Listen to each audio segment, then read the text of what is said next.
Bonsoir mesdames et messieurs, nous sommes le lundi 20 janvier et comme d'habitude je suis obligé de regarder parce que je ne sais jamais quel jour on est, même si je vous le dis tous les jours, c'est un peu le fil rouge au final de ces vidéos, je ne sais pas quand on est.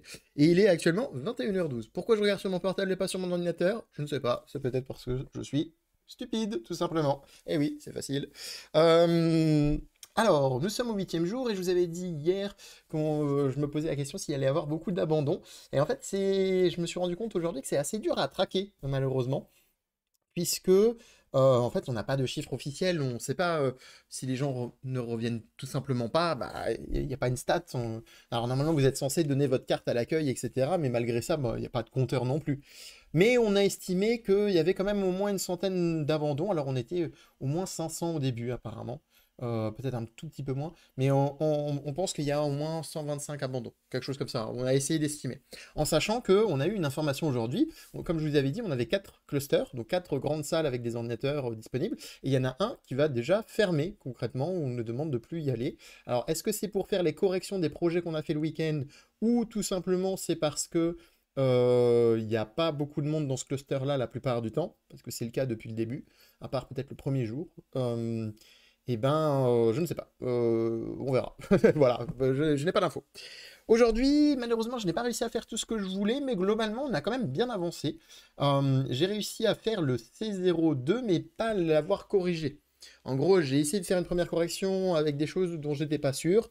Ça n'a pas fonctionné. J'ai testé une deuxième fois. Ça a mieux fonctionné, mais ça n'a pas fonctionné non plus. Et du coup, là, normalement, demain, ça devrait être bon. Donc, je vais réussir à valider au final 10 exercices sur 12. Et en parallèle, du coup, maintenant que j'ai fini le C02, mais bon, il faut encore le faire corriger là, j'espère demain, eh bien, je dois aussi, enfin, j'ai commencé, pardon, plutôt, à travailler sur le C03 et je pense le finir sûrement peut-être demain aussi. Alors, peut-être pas corriger, encore une fois, hein, mais au moins finir les exercices parce qu'il y en a beaucoup moins. Le C02, il y avait 12 exercices au total, j'en ai fait 10 sur les 12, donc je pense que j'aurai une note aux alentours de 80. Je suis pas sûr non plus parce que je sais pas exactement combien de points donne chaque exercice en détail, puisque c'est pas toujours les mêmes nombres de points. D'accord? Il faut savoir ça. Il y en a qui rapportent un peu moins, etc. Bon, c'est un détail, mais ça peut être important quand même à prendre en compte parce que imaginons que vous voyez que vous avez déjà 85 points et qu'il vous reste peut-être deux exercices à faire. Est-ce que ça vaut le coup de perdre beaucoup de temps pour faire ces deux derniers exercices qui sont peut-être pas si importants que ça parce qu'ils n'abordent pas vraiment une notion très importante, peut-être pas, et que du coup plutôt qu'avancer, plutôt qu'essayer de faire le C03 ou C04, etc. Bon, c'est des choix de stratégie. À un moment donné, on a un temps limité, même si on est là souvent, hein, parce que je suis arrivé à 7h30, j'ai dû partir vers 20h. Je fais peut-être une plus grosse pause là, parce que j'ai mangé avec deux personnes. Donc on a fait une plus grosse pause, même si on a mangé très tard.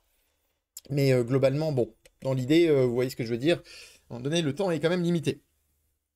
Qu'est-ce que je peux vous dire? Donc là, je- après avoir réfléchi un petit peu, on est quand même à la fin. On a fini une première semaine. Bon, c'est loin d'être fini, hein. Il y a encore toute une semaine. Enfin, il y a 3 semaines en gros, concrètement.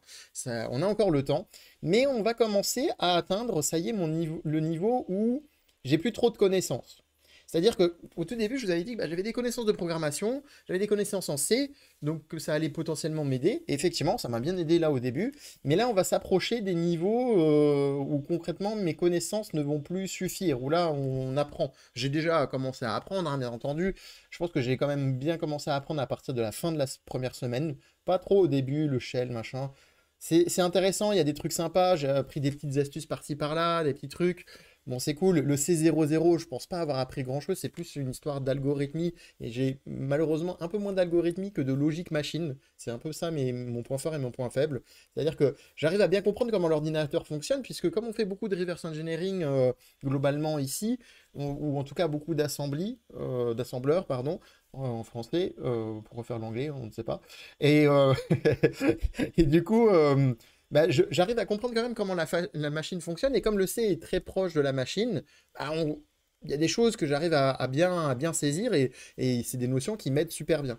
Après, il y a quelques petites choses d'algorithmie où j'ai clairement pas encore le niveau, mais ça viendra avec le temps. Et puis, ben, on est là aussi pour apprendre, hein. C'est aussi ça l'expérience de la piscine de l'école 42. C'est apprendre, bon, dans un temps très limité, pas mal de notions parfois pour certains, plus que pour d'autres.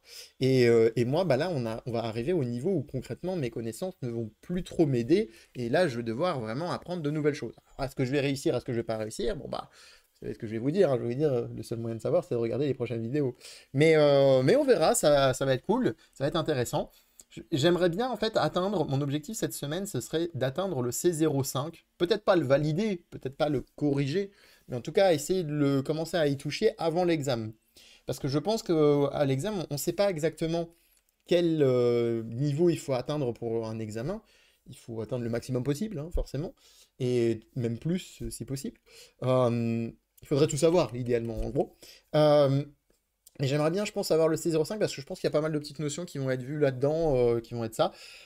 Est-ce que je vais réussir? Parce que comme le premier examen, j'ai très bien réussi, j'ai fait un bon 70. Je sais que c'est un examen moins important, mais j'aimerais bien quand même être au moins dans les alentours pour le prochain examen. Peut-être que je serai un peu moins, mais c'est pas très grave, mais j'aimerais bien être quand même pas trop mal.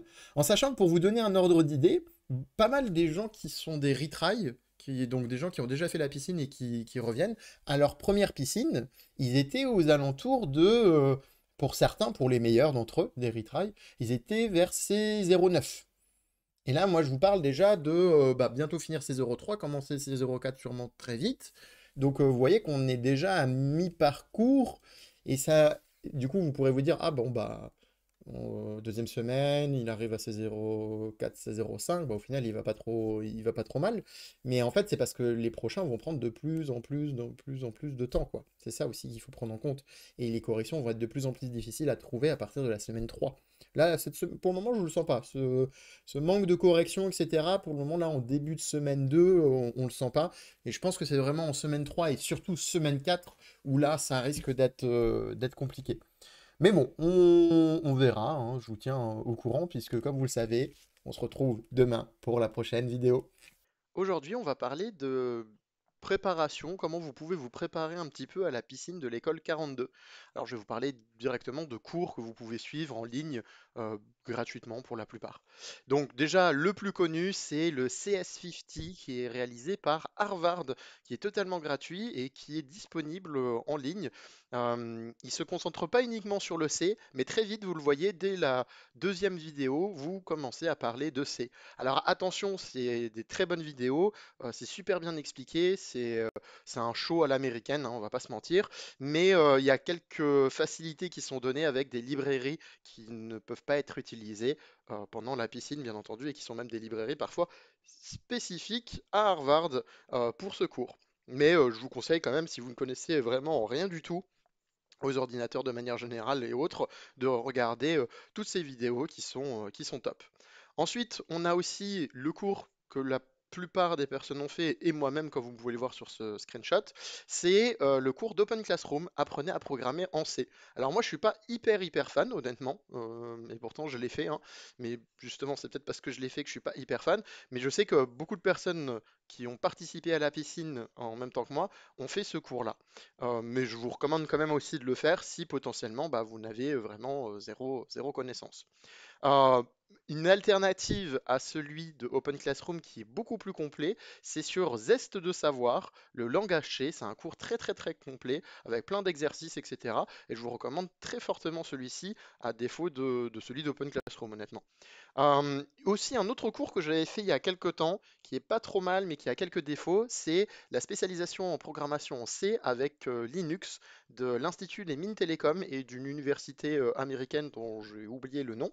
Je crois malheureusement que le cours n'est uniquement en anglais, mais honnêtement, si vous arrivez à suivre une série en anglais, vous arriverez clairement à suivre ces vidéos. C'est un cours qui est pas mal en tout cas sur la partie en C, mais beaucoup moins utile sur la partie Linux, parce que c'est vraiment quelque chose que j'ai beaucoup moins aimé, la manière dont ils ont abordé ce sujet-là.